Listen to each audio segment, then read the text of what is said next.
আপনি এখানে স্যারের সাথে আমার একটা কোশ্চেন আনসার দেন। আমরা একটু স্টুডেন্ট, অস্ত্র কি আমাদের হাতে ছিল নাকি পুলিশের হাতে ছিল? কার হাতে ছিল আপনি বলেন? আপনার কাছে প্রশ্ন রেখেছেন আপনি, না আপনি আনসারটা দেন, আমার আনসারটা লাগবে। অস্ত্র কার হাতে ছিল? অস্ত্র কার হাতে ছিল বলেন? আমার হাতে ছিল নাকি পুলিশের হাতে ছিল? না আপনি আনসারটা দেন, আপনি আনসারটা দেন। আমার নিরাপত্তা বাহিনীর কাছে নিরাপত্তা বাহিনীর কাছে অস্ত্র থাকবে, তাই বলে এরকম সাধারণ স্টুডেন্টের কাছে গুলি করতে পারবে না, এটার অধিকার দেয় না। এই এখানে গুলি বলছে কি বলে, এখানে স্যারের থেকে স্যারকে গুলি দিতে বলতে আমাদের স্টুডেন্ট পুলিশ থেকে হচ্ছে কিনা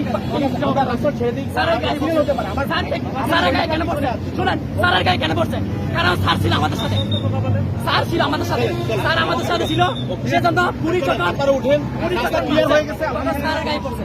শুনো ভাইয়া, স্যারের গায়ে পড়ছে। তোমার দায়িত্ব ভাইয়া আছে, এই মানুষগুলোর অধিকার আছে। আমাদের স্যার বলছিলাম আমরা জাস্ট একটা অবস্থান করতে পারবো, কিন্তু এখানে হুট করে